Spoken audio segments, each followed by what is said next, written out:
Ministri i Punëve të Jashtme i Serbisë Marko Gjurić tha në seancën e djeshme të Këshillit të Sigurimit ndoshta ishte hera e parë nga pothuajse gjithë anëtarët që mund të dëgjohin në qartë qëndrimin e serbëve në Kosovë si dhe fjalët dënimi për presionin ndaj serbëve. Mendoj se është një hap përpara në atë që ata paraqiten si raport u paraqiten shumë gjëra që nuk mund të lexonin deri me tani dhe për këtë arsye jam mirënjohës për të gjithë udhëheqjen dhe stafin e UNMIK-ut, tha Gjurić. Ai shtoi se seanca ishte shumë intensive dhe se është i kënaqur që Serbia paraqiti të vërtetën për atë që po ndodh në Kosovë. Nën kryetari i listës serbe Igor Simić reagoi ndaj fjalimit e ministres së punëve të jashtme dhe diasporës të Kosovës në mandatin teknik Donika Grvalla Shfarc para Këshillit të Sigurisë me mesazh se nuk ka dialog për integrimin e shëndetësisë, arsimit dhe infrastrukturës për të cilën foli Grvalla. Fakti që ajo dhe shefi i saj Kurti po bisedojnë me Nenad Rashiqin nuk është absolutikisht interesant për popullin serb sepse populli serb i tregoi qartë mendimin e vet për Rashiqin në zgjedhjet e 9 shkurtit, por edhe me 12 tetor, theksoi Simić.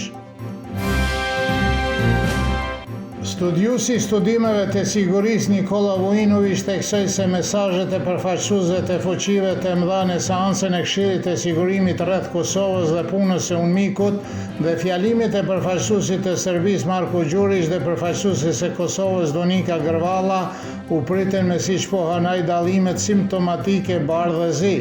Kur u pyet nëse Franca, e cila në seancë theksoi nevojën për formimin e asociacionit të komunave serbe, do të këmbgul për këtë, Vujinović thotë se është vetëm një frazë e një diplomati francez.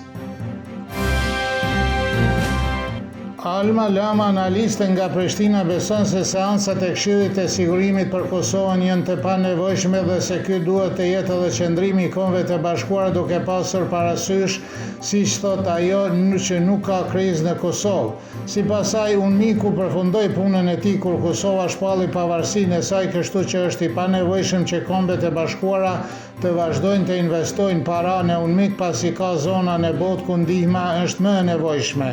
Ajo thotë se edhe shkëmbimi i mendimeve që u pa në seancën nuk mund të përmirësojë marrëdhëniet midis Kosovës dhe Serbisë. Përfaqësuesja e Euleksit për media Nikol Miller pohon se Euleksi nuk është i përfshirë në veprimtarinë e institucioneve të Kosovës në veri, duke shtuar se ata veprojnë në cilësinë e vëzhguesit dhe nëse verejnë ndonjë mangësi u drejtohen autoriteteve kompetente,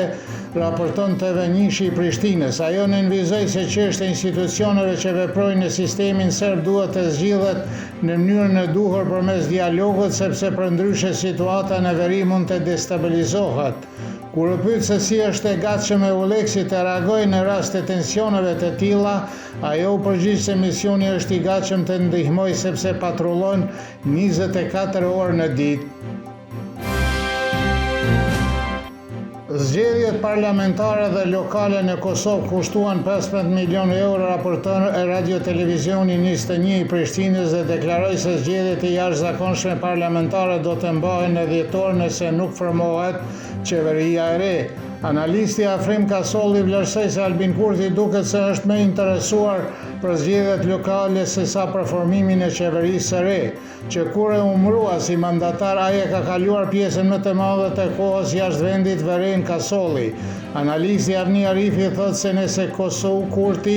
arrin të formojë një koalicion dhe një qeveri të re, kjo nuk do të zgjasë më shumë se 4 muaj dhe vetë partitë politike e dinë këtë fakt.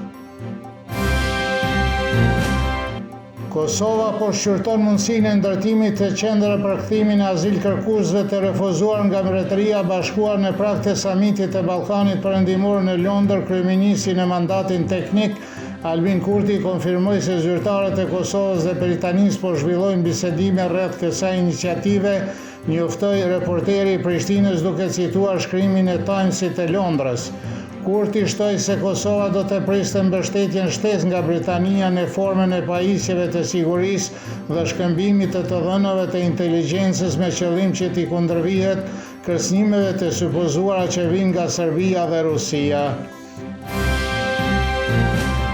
Moti nesër do të jetë shumë i ngrohtë dhe mesetarisht me vranësira me diell në mes të ditës, do të fryjë erë shumë e fortë jugore dhe jugperëndimore, moti vranet me reshje shiu